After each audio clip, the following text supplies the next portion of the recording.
let's start with the question before we jump into answering. Here's a lovely. Okay. Yes. What's up? Wait, last class we went through saltiness, sourness, and bitterness in terms of like these chemical pathways. Yes. Is sweet and umami different, or is it the same as bitter? Exactly. So we ran out of time, but the good news is we talked about bitterness, and this page was strategically organized because sweetness and umami follow exactly the same pattern. All that differs is the receptor, but the signaling pathway is exactly the same. So by talking about bitterness, we learned everything we needed to know about how we detect sweetness and umami. Yes?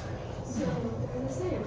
So it's the same G protein coupled receptors? It's the same. We start with a G protein coupled receptor, and we follow all of the same steps in the signal transduction pathway. It's just that you would have a different type of G protein coupled receptor. So bitterness, we talked about how there are 25 different receptors. There are fewer different types of receptors for sweetness, and we're less able to distinguish a range of tastings for those different flavors. But they're less likely to kill you, so we care a little less about those ones. Right? And umami refers to how many different tastings? Uh-oh. What does umami flavor refer to? I wrote glutamate. Yeah. Yeah. So, one. I read my notes. But I like the enthusiasm. We were close. Okay. Glutamate is both a neurotransmitter and that's what I an read. amino acid. So we talked about its two functions. Okay. Yes. So last year in Bio 2, we did a lab with miracle berries, and it like changed the way that you receive taste. How does that work? We might do that in the spring if you're well behaved. Oh, okay. Because you clearly demonstrated you forgot the lab completely. So Oh, I we remember. might circle back to it. Okay. Yes, Eliza. It's Okay. bitterness. No, I'm not referring to yours. Or anyone. I was just wondering, so for bitterness, we can detect it a lot, but we can't distinguish between them very well. So like Yes. the being able to detect is different than distinguishing. True. Okay. There were more hands. They disappeared though. Question about, Yeah. I thought I remembered that ATP was the neurotransmitter of bitterness, sweetness, and umami. Is that true? And if so, why is it the same one for all three? I think the question is why not, Ben? Why not? All right. So it sounds like we're ready to go over the homework. Yeah. So, here's my cheat sheet. And you were asked to take a look back at the schematics which summarize the taste pathways that we looked at last class. A glorious hand-drawn pictorial format for you. So we want to first identify which tastant each taste cell is likely to be identifying. So shall we start there? With this glorious taste cell, what tastant is being perceived? Sour? Sourness, yeah, sourness. Because we see that we've got the hydrogen ions at the start of the taste cell. All right, what else? Then we need to discuss why the sodium channels are open in the bottom of the cell. So what in our signal transduction pathway has led to these channels down here being open? Throw back to all of our deep knowledge about neurons. Why are these channels open? Somebody? So since the hydrogen is bonding to the potassium channels, the potassium can't get through into the cell, so the membrane is depolarized, and so the sodium channel is open to compensate for that. Uh-huh. All right, so what type of channel is this sodium channel? Yeah, Is it voltage gated? yeah, it's a voltage-gated sodium channel. We've seen that before. Welcome back, old friend. Voltage-gated channel. Right? So is this membrane depolarization coming from the combination, right? Not only of closing down the potassium channels so that potassium is no longer leaking out of the cell, but we also get an influx of hydrogen. So two different means of increasing the positive charge inside of the cell, driving that depolarization that is sensed by the voltage-gated channel, driving the more positive charge. Yeah. So the voltage gated channel is opened and that is also what causes the membrane depolarization? Or that's triggered by the No, pink this plus is the not going out? response Okay. triggered by these things that drove the depolarization. But it's a feed-forward cycle that would cause further depolarization, Okay. which would open these voltage-gated channels. So since hydrogen and the potassium have the same charge on them, how come it's like, does the hydrogen just have like, I forget what it was called, but when we were looking at like the amount of like the thing that was associated with it, does it just have a higher one than potassium, which means that it coming in like depolarizes the membrane to a greater extent? No, right, except this would have been leaking out. Oh, Yeah. yes. How do hydrogen ions block those channels? They don't know. But according to my schematic, they bind and cause it to close. I don't think that they'd be large enough to block the pore. So I suspect that they cause the gate to close, but I don't know. And then the third question was what the neurotransmitter is that is being released, which is a fun fact that we learned. Serotonin. Yeah, so down here this was serotonin.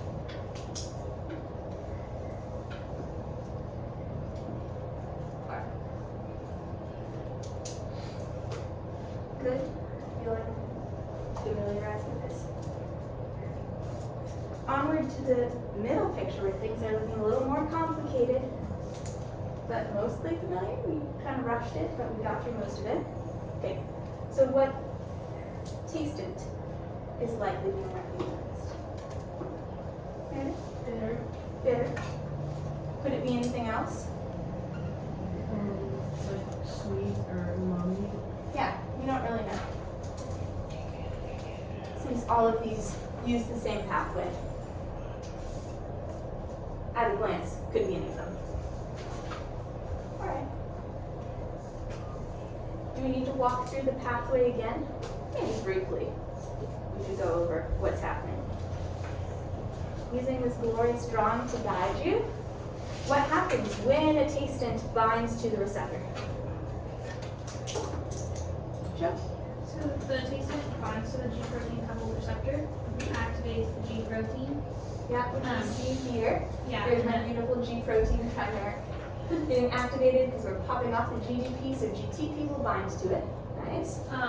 and then that in turn activates the phospholipase C, which cleaves IP2. Yes. Is it okay to call Yeah, it? you can call it Oh, too. heck yeah. To IP3. IP3.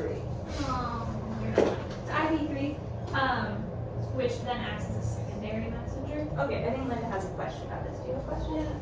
So, is it true that when GTP converts to GDP, it gives the phospholipase C energy? Is that what happens?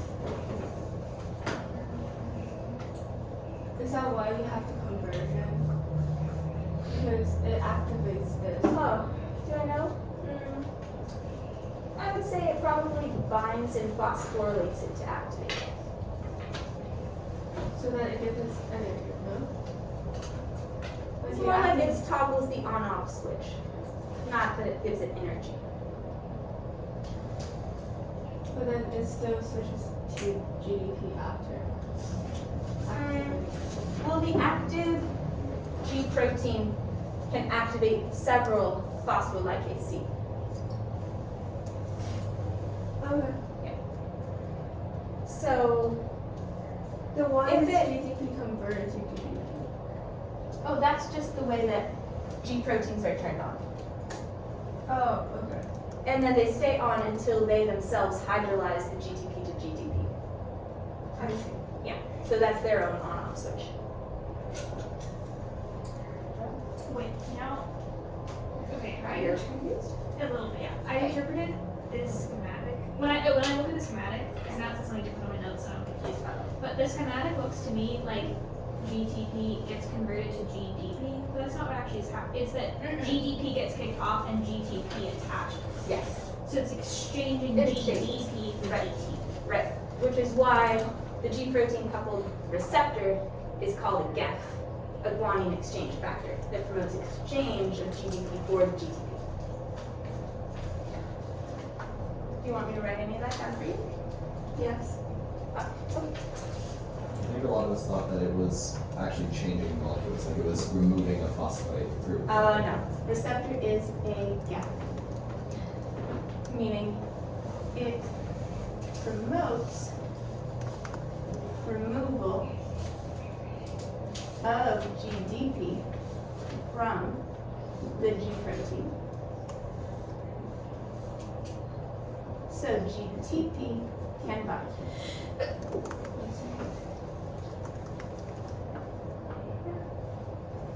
Better.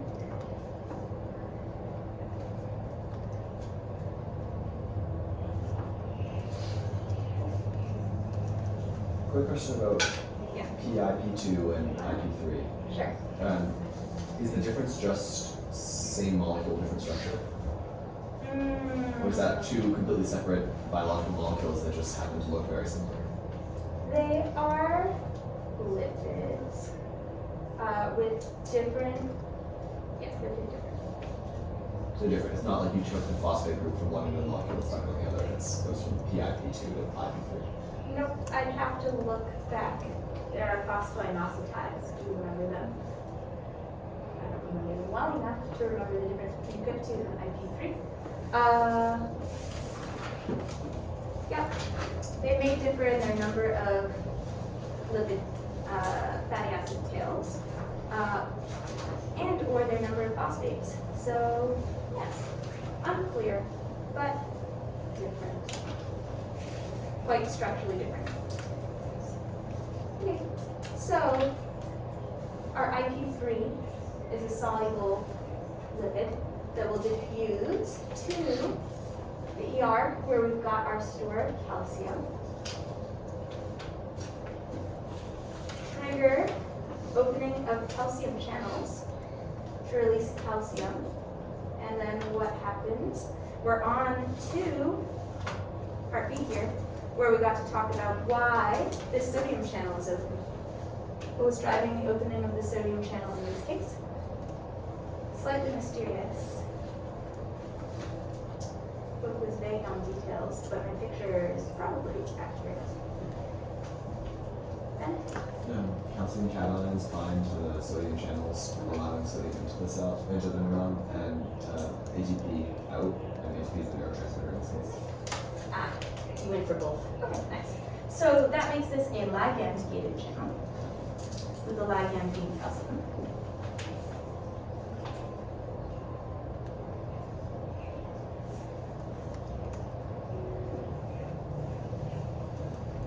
Right, and neurotransmitter.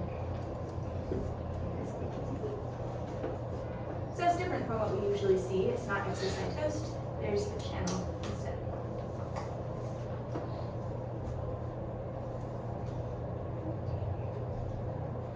Weird. You ready for our last taste of stuff? And the difference between a bitter taste cell or a bitter and a sweet or umami would just be what type of receptor it is. Yeah, there'd be the initial receptor. Everything else would be the same. Liza? Is the last one salt? Certainly appears to be so. Oh, I guess process of elimination. Yes. All right. What causes these channels to open? Same thing. Same thing as we saw initially, voltage gated due to the membrane depolarization. In this case, simply the sodium flowing in from our salt directly. So very simple case here. All right. And neurotransmitter is Serotonin. serotonin. All right.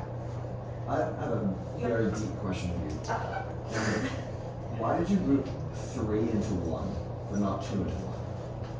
Then they can do the neurons. Because they're different. They start with different channels. But they also start with different receptors. Yeah, but the receptor looks the same. There's a little drawing. The But we channels also- also look the same. No, because sodium's going in there and hydrogen's or Also going in. yeah, but it's But blocking this the allows you potassium. to think more deeply because you gotta practice several times, and it's fun. So by that same argument, we should practice several times with the. It's good fun. Three's the magic number. So, there's a back to the page. Let's look back.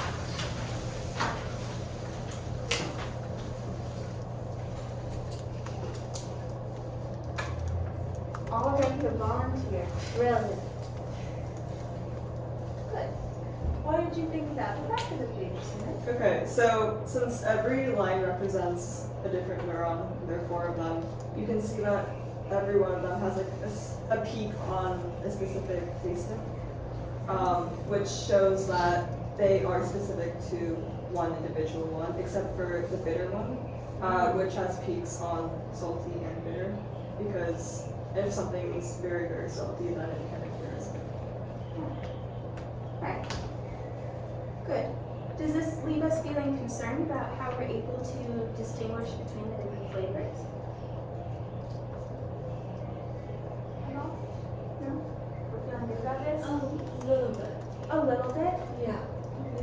Because there are some cells that could, that fires, say the green one, fires a decent amount for 3 tastes. Yeah. So it gives you a hard time to know. Yeah. Right. Is it salty? Is it sour? Is it bitter? They're all firing 50 to 100% of the time. So how can you distinguish?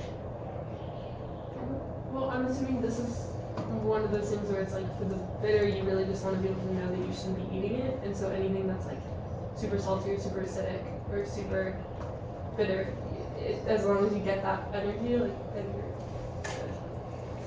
So it doesn't matter if it's salty or sour or bitter, like all of that is like no-go? Well, because there's also the ones that are specialized for like saltiness and sourness, like specifically. So for the bitter one in particular, it doesn't really matter because it's just trying to tell you that you don't really want to be eating it. Okay. I would make the same argument that bitter and sweet have more judgment, or like in an evolutionary sense, you want to be eating sweet things, you do not want to be eating bitter things, and so those seem to be more specifically, like if you think about an evolution there's more selective pressure on those that have evolved to be more specific. But also, I could see an argument that that if sour and salty are more for a choice in food, that doesn't really matter whether they fire. Alright. Alright.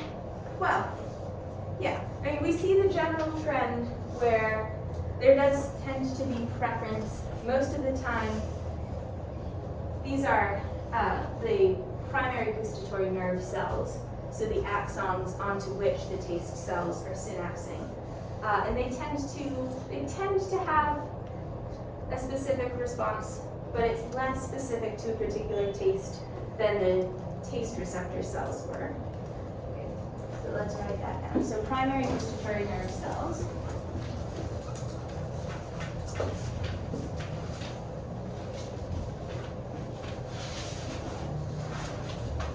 have less specificity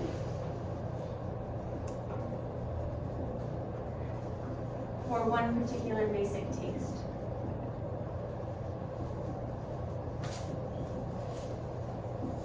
Than taste receptor cells.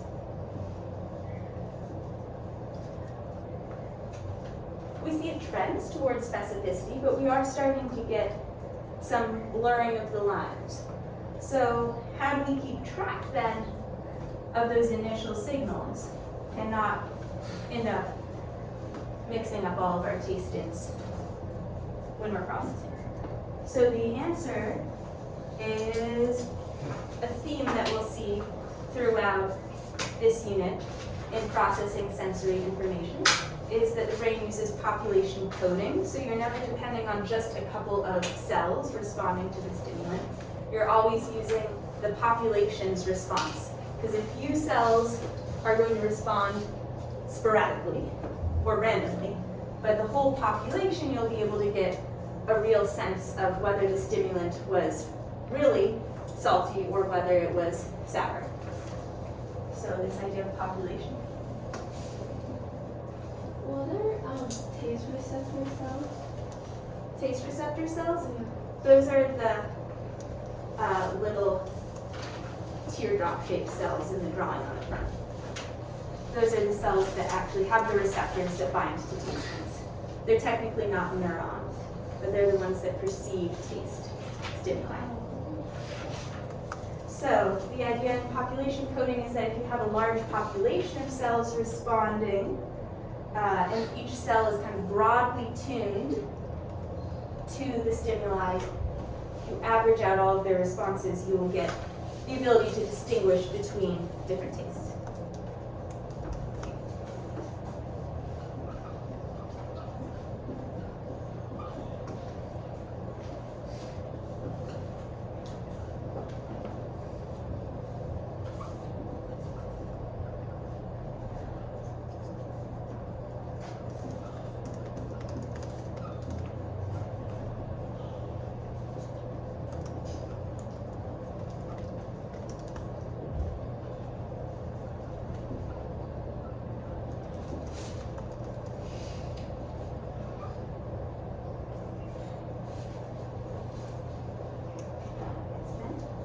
Is there a possibility that tasting salt and tasting sour are just have, like the reason that they fire more for those are just that extracellular concentrations, even in the absence of the channels that allow for the proper sensing of those neurons, could end up firing the action potentials that we see?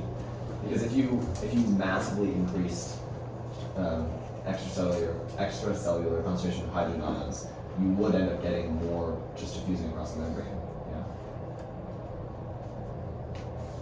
Yeah, you're wondering if there's just more fluctuations background level of those? Well, I guess I'm wondering, I know that, or I believe that cells have other mechanisms of cells use membrane potential Yeah. to trigger action potentials, Yeah. whereas we haven't seen G proteins used in other cases.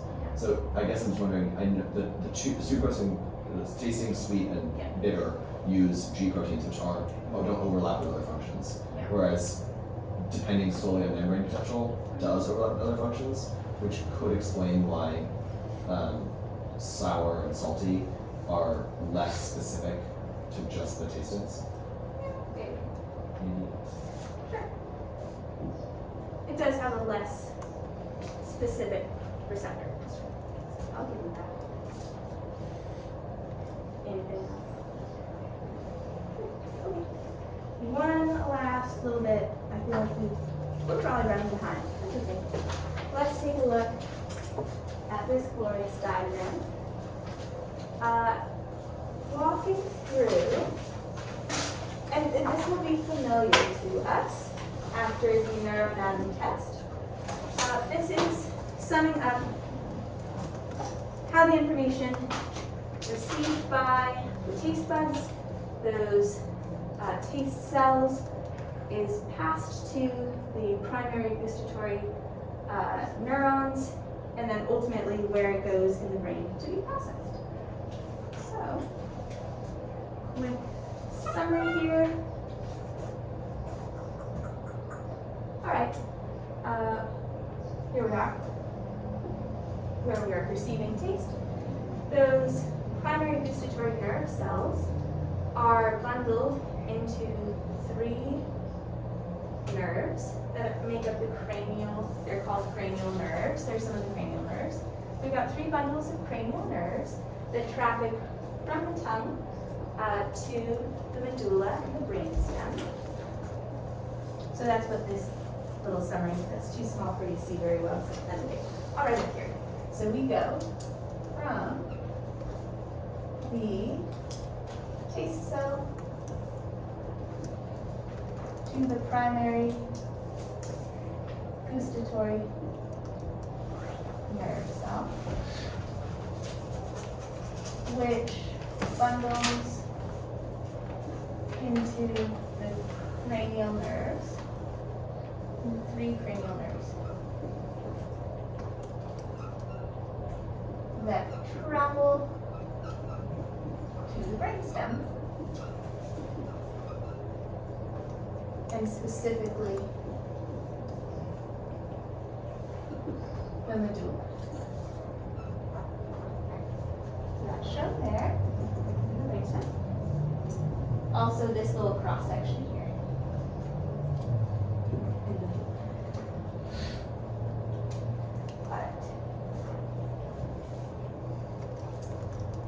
From the medulla. Linda, you good? Do you Question? know, what is the, You have a question about the brain anatomy. What is the question? I was just asking, what is the adjective cranial? What is the what? What does the adjective cranial signify? I'm Yeah. trying to say just really Oh. quickly. Yeah. Oh, but then all it the just other- relates to yeah, brain, sure. so I think. All the other nerves are out in the peripheral nervous system. Then there's a group of annoying nerves that originate only in the head. Yeah. And these are some of them. So, where do the next set of neurons project? From the medulla to, we're going to go sort some information, so we're going to the thalamus. So from, I like how robust that was. Already forgotten. To the thalamus. It's got a special name. It is the ventral posterior medial nucleus.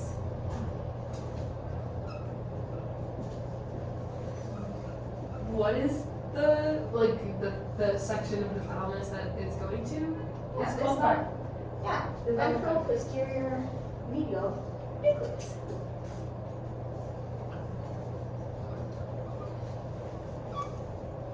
Nucleus is telling us it's a group of cell bodies within the thalamus.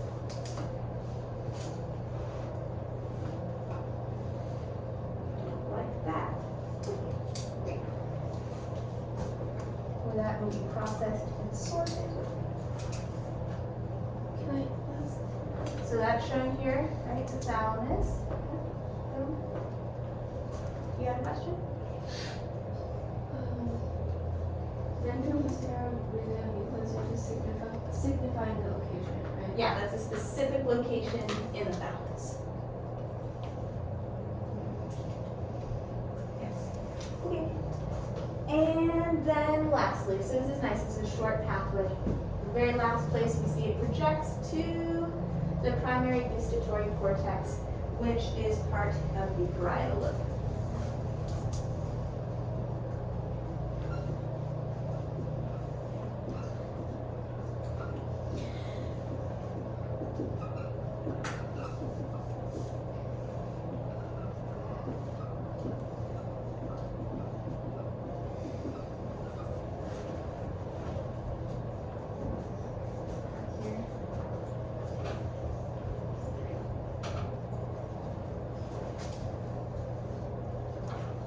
There are a couple other places. I think where else information about what we are tasting would be sent.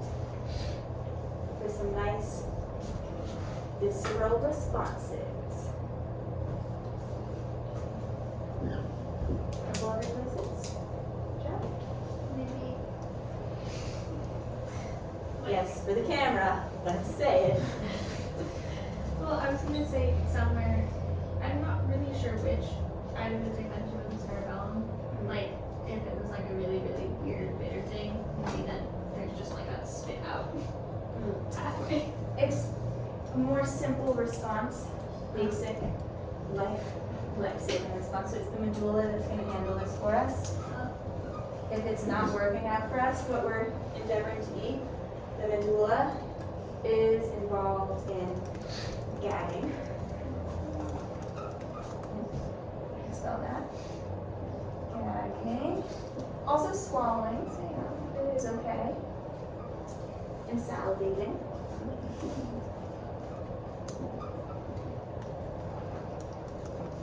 So in that dog experiment where they like bring out before a dog eats that for training, Yes. Okay, so the medulla, is that, it will go to the medulla after, if it's like, Oh, no, so like, yeah, up in here. in the second step? Yeah. Like when? Also, right, yeah.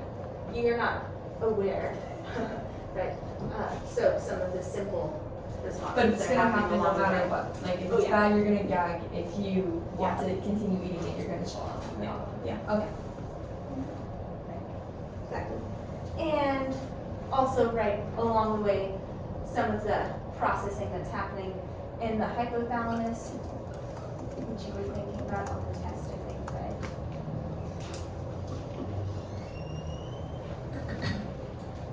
Controlling the, Like urge to eat. yeah, the urge to eat, the motivation to eat. So that's interconnected. And that'll happen in that same place too. Yes. Motivation is in the motivation to eat as you start to. Yeah.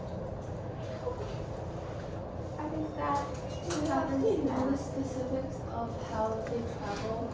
Like for example, from the medulla to the thalamus? Do we have to know the pathways? you wouldn't have to draw it, but you would want to list the steps.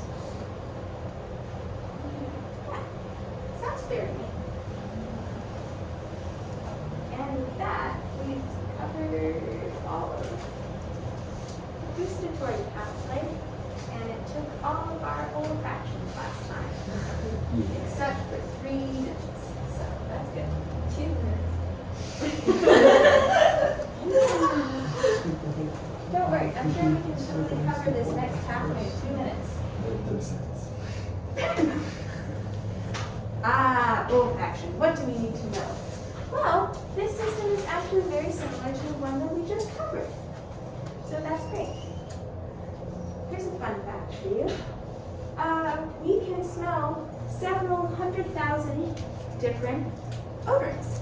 Only 20% of those are pleasant. Nice. How do we do this? Well, this is very straightforward pathway. Look how similar this looks to the cells that we just were looking at for taste, right? So we've got, in this case, true neurons here. Their morphology is neuron-y enough to pass the test. They're true neurons, all right?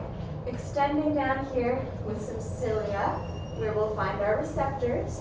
We've got basal cells that will regenerate our neurons. In this case, they have a longer lifespan. It's every 4 to 6 weeks you'll regenerate these. Olfactory receptor cells. And then we've got some supporting cells which play a role similar to glia. They're going to be secreting some mucus, which helps solubilize odorants.